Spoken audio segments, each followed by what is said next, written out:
तेजी से आत्मनिर्भरता की ओर बढ़ रहा है। एक ऐसा भारत जो सिर्फ दावे नहीं कर रहा बल्कि जमीन पर इतिहास लिख रहा है। वैसे तो भारत ने साल 2047 तक पूर्ण विकसित बनने का लक्ष्य रखा है, लेकिन देश की रफ्तार देखकर ऐसा लगता है कि साल 2030 तक ही भारत महाशक्तियों की कतार में सबसे आगे खड़ा होगा, क्योंकि आज भारत हर क्षेत्र में आगे बढ़ रहा है और आत्मनिर्भर बन रहा है। पिछले कुछ वर्षों में भारत ने यह साबित किया कि उसकी विकास यात्रा असाधारण गति पकड़ चुकी है। रक्षा हो, ऊर्जा हो या फिर अत्याधुनिक तकनीक, हर क्षेत्र में भारत अपनी निर्भरता कम कर आत्मनिर्भरता की नई इबारत लिख रहा है। आखिर कैसे बदल रहा है भारत, एक तस्वीर देखिए, एक रिपोर्ट देखिए।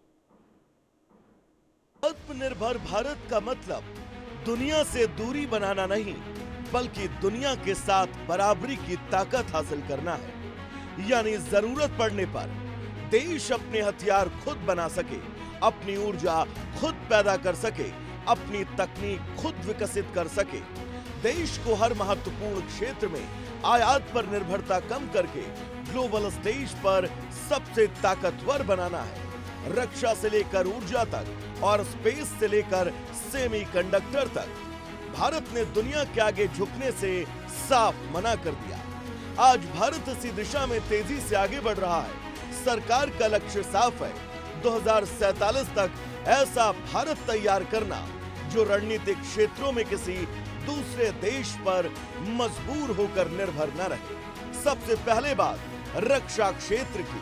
कभी भारत दुनिया के सबसे बड़े हथियार आयातकों में शामिल था, लेकिन आज स्वदेशीकरण की जिद ने पूरी तस्वीर बदल दी। कल तक जो भारत दुनिया का सबसे बड़ा हथियार खरीदार था, आज वो दुनिया को आधुनिक हथियार एक्सपोर्ट कर रहा है। एंटी ड्रोन सिस्टम, आकाश तरंग से लेकर मैन पोर्टेबल मिसाइलों तक भारत अब खुद अपने हथियार और तकनीक विकसित कर रहा है। मिसाइल से लेकर तोप, लड़ाकू विमान से लेकर ड्रोन और युद्धपोत से लेकर एयरक्राफ्ट कैरियर तक भारत के स्वदेशी रक्षा उत्पादन का दायरा लगातार बढ़ रहा है। नतीजा ये कि आज देश का रक्षा उत्पादन और रक्षा निर्यात दोनों ही रिकॉर्ड स्तर पर पहुंच चुके हैं। भारत की नजरें सिर्फ जमीन पर नहीं, बल्कि आसमान से लेकर समंदर की गहराइयों तक है। समंदर में अपनी ताकत बढ़ाने के लिए भारत अब हर दूसरे तीसरे महीने नए युद्धपोतों और पनडुब्बियों को पानी में उतार रहा है। मेक इन इंडिया की इसी रफ्तार के दम पर पिछले कुछ सालों में 40 से ज्यादा युद्धपोत और पनडुब्बियां भारतीय नौसेना के बेड़े में शामिल हो चुकी है। हाल ही में नौसेना ने समंदर में अपनी ताकत का ऐसा प्रदर्शन किया जिसने दुश्मनों के होश उड़ा दिए। अप्रैल में जहां आईएनएस तारागिरी को बेड़े में शामिल किया गया, वहीं जून के महीने में 3 स्वदेशी युद्धपोतों आईएनएस दूनागिरी, आईएनएस संशोधक और आईएनएस अग्रे को एक साथ कमीशन करके भारत ने इतिहास रच दिया। नौसेना की इस बढ़ती ताकत में एडवांस्ड स्टील्थ फ्रिगेट, स्पेशल सर्वे वेसल और पनडुब्बियों को ढेर करने वाले शैलो वाटरक्राफ्ट भी शामिल हैं।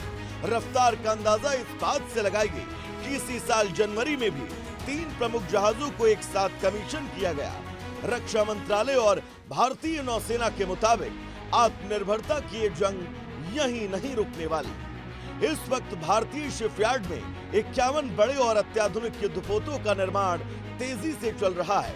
ये आंकड़े गवाही दे रहे हैं कि समंदर में अब भारत की मर्जी के बिना एक पत्ता भी नहीं हिल सकता।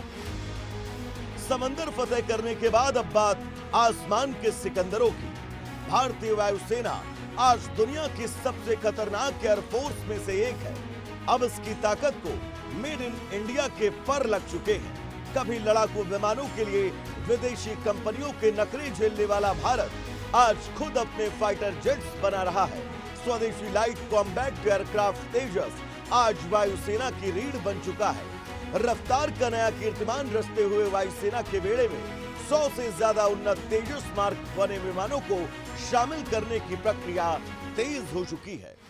इतना ही नहीं, भारत अब 5वीं पीढ़ी के स्टील्थ फाइटर जेट AMCA यानी एडवांस मीडियम कॉम्बैक्ट एयरक्राफ्ट पर तेजी से काम कर रहा है, जो दुश्मन के रडार की आंख में धूल झोंककर उसे तबाह करने की ताकत रखता है। सिर्फ लड़ाकू विमान ही नहीं, बल्कि हेलीकॉप्टर के मामले में भी भारत ने दुनिया को अपनी मैन्युफैक्चरिंग पावर दिखाई।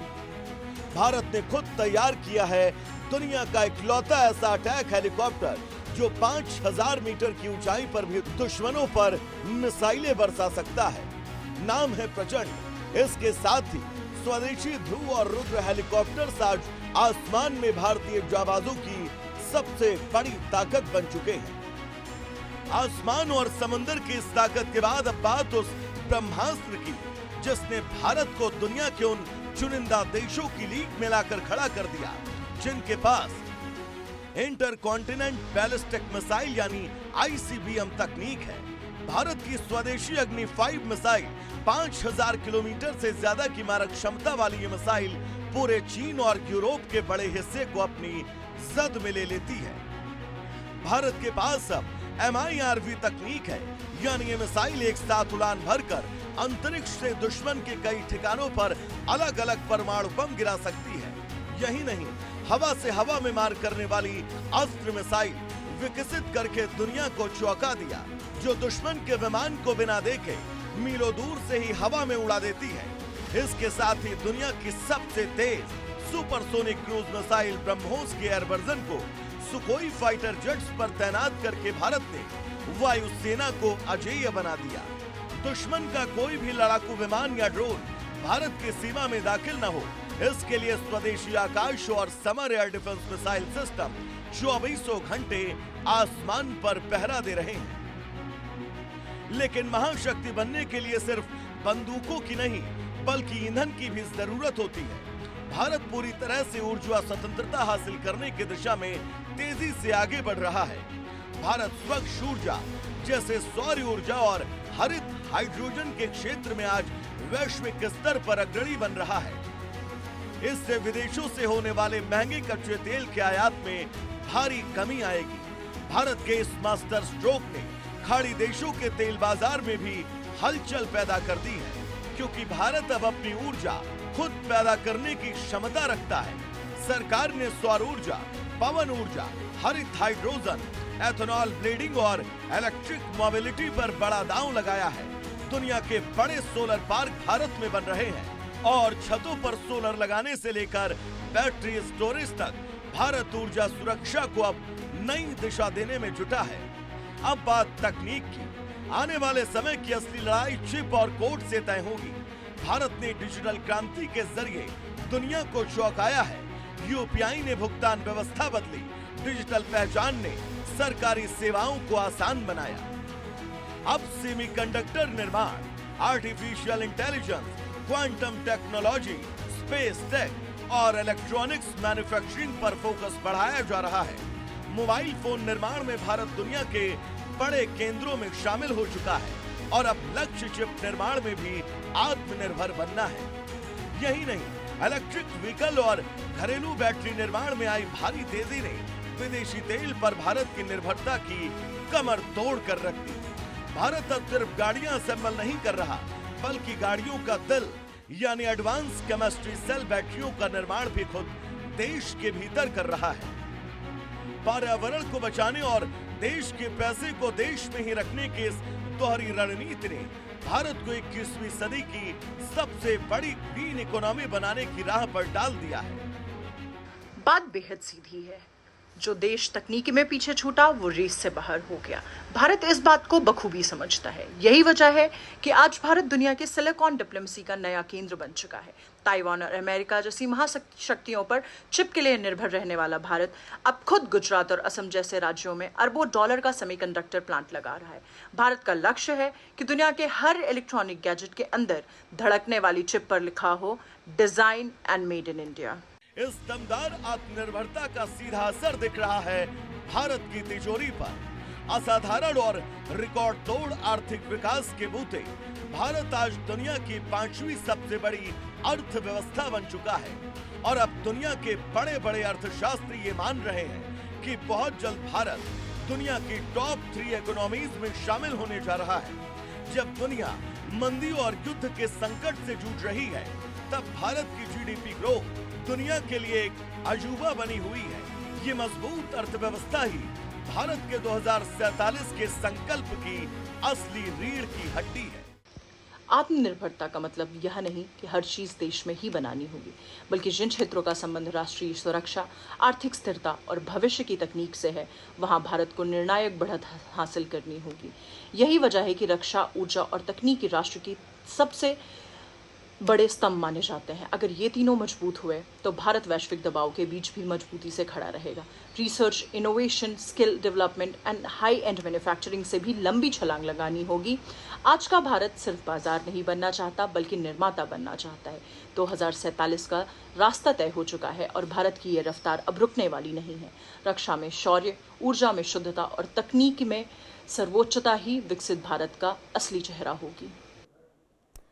तो पूरी रिपोर्ट आपने देखी। अब आपको बताते हैं आखिरकार क्यों हम ये कह रहे हैं कि तकनीक में भारत ने लंबी छलांग लगाई है। जी हाँ, ये भी आप समझ लीजिए, तकनीक की दुनिया में भी तेजी से बढ़ा है भारत। सेमीकंडक्टर निर्माण पर बड़ा फोकस रहा है भारत का।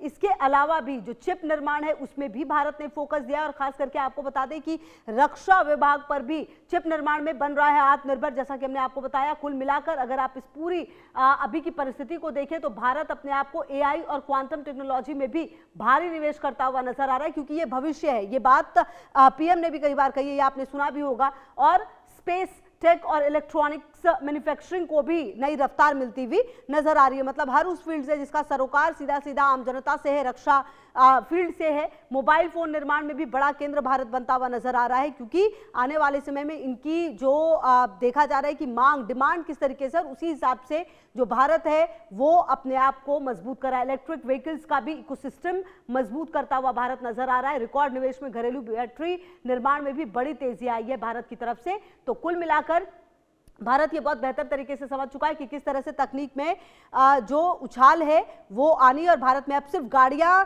सिर्फ असेंबल नहीं हो रही है बल्कि बन भी रही हैं। तो ये एक बड़ी जीत है। जी हाँ, एडवांस केमिस्ट्री सेल यानी बैटरियों का निर्माण भी यहां पर होता हुआ नजर आ रहा है। तो बिल्कुल, और चलिए मेरे साथ मेजर जनरल रिटायर्ड अनुज माथुर सर, रक्षा विशेषज्ञ, और एमके अग्रवाल जी, अर्थशास्त्री भी जुड़ गए हैं। बहुत स्वागत है आप दोनों का मेरे साथ जुड़ने के लिए, और बहुत शुक्रिया भी। सबसे पहले आप ही के पास अनुज माथुर सर आते हुए, हमने पूरी रिपोर्ट दिखाई, कुछ जो ग्राफिक्स थे वो भी बताए। कुल मिलाकर सर सरोकार यही है कि भारत अब सिर्फ डिपेंडेंट नहीं है, भारत अब हर वो चीज खुद से कर रहा है जो उसे पता है कि आने वाले समय में इसकी डिमांड बढ़ेगी, इसकी जरूरत बढ़ेगी, और इसका सरोकार आम जनता से है।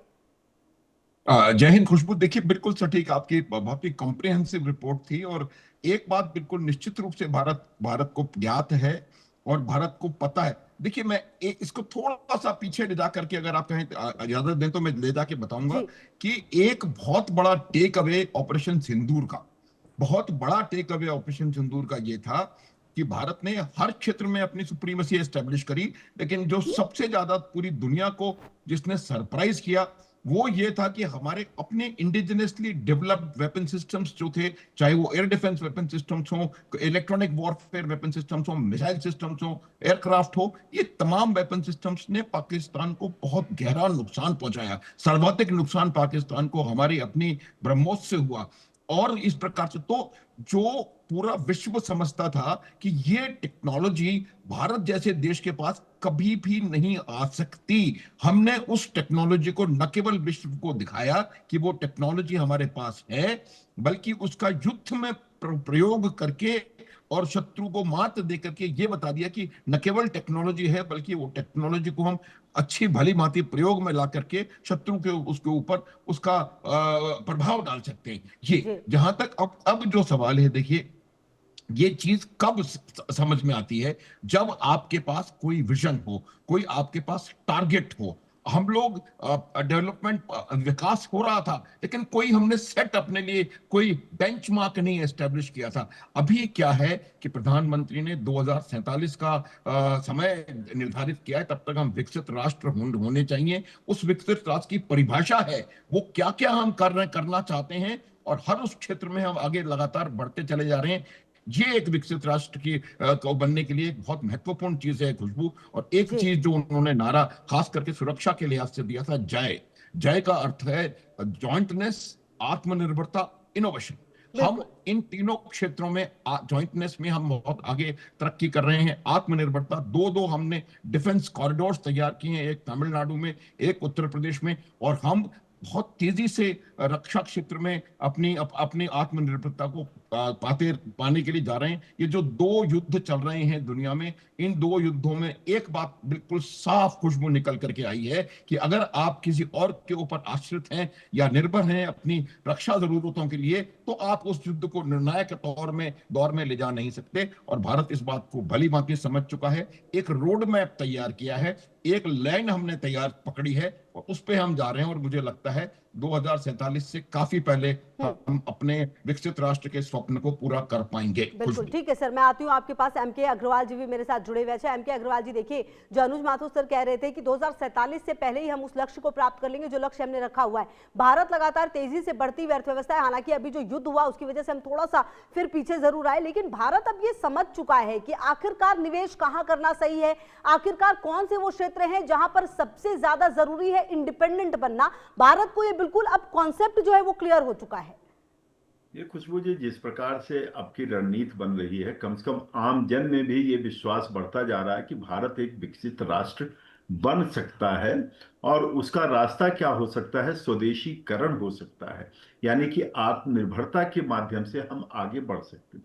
उसका कारण है, हम कोई 5 लाख या 5 करोड़ वाली आबादी के राष्ट्र नहीं, हम 140 करोड़ आबादी के राष्ट्र हैं, यानी कि हर छठा दुनिया पे रहने वाला व्यक्ति भारत में रहता है। तो भारत में आप देखिए, मूलतः ये समझना होगा कि जो परिस्थितियां हैं वो तो हैं ही हैं, लेकिन हमारे पास बहुत कुछ प्रकृति ने दिया है, बहुत कुछ हमको विरासत से मिला है, बहुत कुछ हमारे अनुभवों से, हजारों वर्ष के अनुभवों से मिला है। हम उनका लाभ क्यों ना उठाएं? क्योंकि यदि भारत मान लीजिए आगे नहीं बढ़ पाएगा, सोचिए 1/6 आगे नहीं बढ़ पाता तो दुनिया कैसे आगे बढ़ पाएगी? ये भी एक सोचने वाली बात है। यानी कि भारत की जिम्मेदारी यदि अपने राष्ट्र के लिए है तो दुनिया के लिए भी उसको रास्ता दिखाने का काम है। दूसरी बात आती है कि हमने रणनीति क्या बनाई।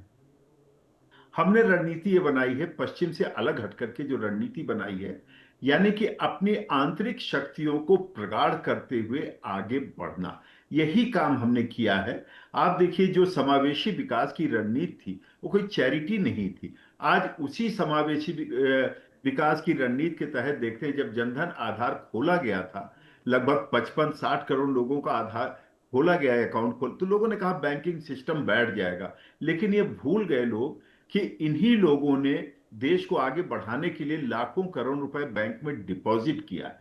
इन्हीं लोगों के ऊपर कार्य करने से आज समझिए कि भारत की जो गरीबी है, 25 करोड़ लोग गरीबी रेखा से बाहर आकर के एक मिडिल क्लास में कन्वर्ट होकर के वो डिमांड जनरेट कर रहे हैं, जो कि चीन भी नहीं कर पा रहा है और राष्ट्र नहीं कर पा रहा है। ये हमारे यहाँ ग्रोथ का एक नया मोमेंटम सृजित हो रहा है।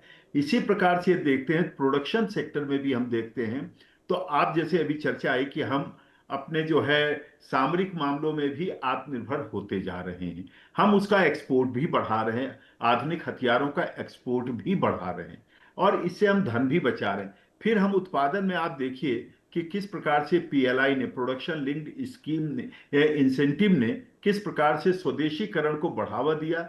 विदेशी मुद्रा जो हमारी खर्च होती थी बचा करके हमने एक्सपोर्ट को बढ़ाने का काम किया।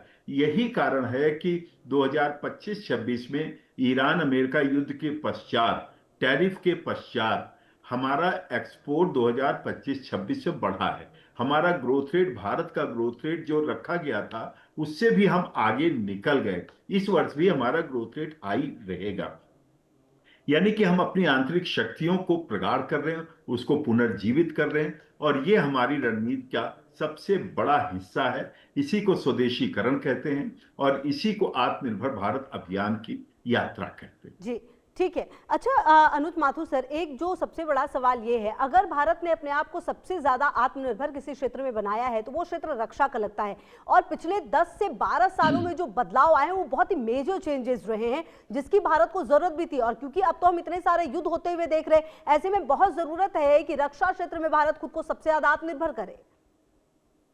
हाँ बिल्कुल खुशबू, मैं ये आपको थोड़ी देर पहले बताने का प्रयास कर रहा था कि ये इस एक किसी भी युद्ध का ये बहुत बड़ा टेक अवे होता है कि आप अगर किसी और पर निर्भर हैं तो आप उस युद्ध को सफलतापूर्वक लड़ पाएंगे अथवा नहीं, ये निर्भर करेगा कि आप उसके साथ कैसे। आज अगर नाटो और अमेरिका यूक्रेन का जो जो लॉजिस्टिकली उसको स्टार्व करना शुरू कर देंगे, तो यूक्रेन अपने घुटनों पे कुछ दिनों में आ जाएगा। 4 साढ़े 4 साल से वो लड़ रहा है इसी वजह से, क्योंकि वो किसी दूसरे पर निर्भर है। अब तो वही आपको, और ईरान की क्या ताकत रही, ये मैं आपको उदाहरण के हिसाब से बताना चाहता हूं कि ईरान की ताकत यही रही कि ड्रोन का प्रोडक्शन, अगर मैं ये कहूं कि हर गली मोहल्ले में ईरान में ड्रोन बन रहे हैं, तो गलत अतिशयोक्ति नहीं होगी। तो जो आत्मनिर्भरता उन्होंने अपने स्ट्रेंथ वाली पोजिशन, जो स्ट्रेंथ, उनकी जो ताकत है उसमें अपना हासिल करी, उससे उनको परिणाम हासिल होता है युद्ध के अंदर। देखिए, डिफेंस मैन्युफैक्चरिंग एक बहुत बड़ा आत्मनिर्भरता का क्षेत्र है, विकास का क्षेत्र है। क्योंकि क्या होता है कि जो आप ऑफ द शेल्फ इक्विपमेंट खरीदते हैं, वो इक्विपमेंट आपके एनवायरनमेंट के लिए, आपकी जरूरतों के लिए डिजाइंड, डायरेक्टली डिजाइंड नहीं होता है। खुशबू, वो जहाज मान लीजिए रफाल आपने लिया, तो वो रफाल काफी दूसरे देशों को भी उनको बेचना है। तो अगर आपको इक्विपमेंट अपनी सोच, अपनी रिक्वायरमेंट के हिसाब से बनाना है, तो उसको अपने आप बनाना पड़ेगा। और जो यूजर हैं वो शुरुआत से आज की तारीख में जितने भी जगह डिफेंस प्रोडक्शन हो रहा है, वहां पर आर्मी के, नेवी के, एयरफोर्स के ऑफिसर्स शुरुआत से प्रोजेक्ट के स्टेज से उससे जुड़े हुए होते हैं, ताकि ये बिल्कुल क्लियर होता है कि हमको किस प्रकार के हथियार या वेपन सिस्टम के प्लेटफॉर्म की आवश्यकता है और उसमें क्या क्या रिक्वायरमेंट्स है। दूसरा बड़ा भारी फायदा इसका ये होता है कि आपको बहुत ज्यादा फॉरेन एक्सचेंज जो है वो इंपोर्ट करने में खर्च करनी पड़ती है, उसका आपको लाभ मिलेगा। तीसरा ये है, जो कि हमने बहुत ज्यादा तरक्की इस क्षेत्र में करी है, कि आप डिफेंस प्रोडक्शन, डिफेंस मैन्युफैक्चरिंग करें और फिर उस चीज को निर्यात करें। आज हमारा जो रक्षा उत्पादों का निर्यात है खुशबू, वो कई 100 गुना बढ़ा है, पिछले 10-12 वर्षों में कई 100 गुना बढ़ा है। तो उससे आपको आर्थिक बल भी प्राप्त होता है। तो मेरा ये मानना है कि डिफेंस मैन्युफैक्चरिंग में, एनर्जी सिक्योरिटी में, फूड सिक्योरिटी में, टेक्नोलॉजी और सॉवरेनिटी में, साइबर सिक्योरिटी में, इन तमाम चीजों में मुझे लगता है हमें आत्मनिर्भरता हासिल करने की आवश्यकता है। और जब वो होगा, तब आप देखिएगा उसका डायरेक्ट प्रभाव आप युद्ध के मैदान में और आपकी रक्षा में, सुरक्षा की जो शक्ति है उसमें देखेंगे खुशबू।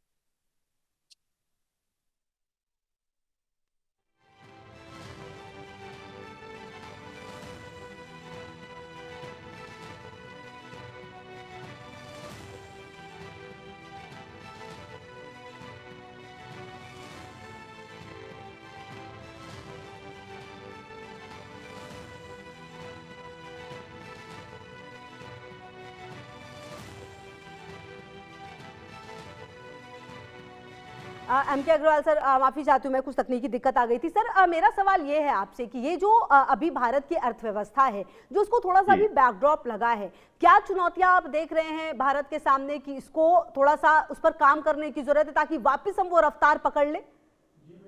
देखिए, हमारे यहाँ बहुत सी चुनौतियां रही, लेकिन 14 के बाद उसमें कई प्रकार के परिवर्तन किए गए। इसका मतलब ये नहीं पूरी चुनौतियां समाप्त हो चुकी हैं, क्योंकि देखिए वैश्विक स्तर पर बहुत कुछ परिवर्तित हो रहा है। एक बड़ी चुनौती ये है कि वैश्विक स्तर पर किस प्रकार का संकट है। मान लीजिए अभी ये युद्ध हुआ, इसके कारण तेल को लेकर के संकट आया, तो भारत उससे उबरने के लिए उसमें आत्मनिर्भरता के मार्ग को ढूंढ रहा है।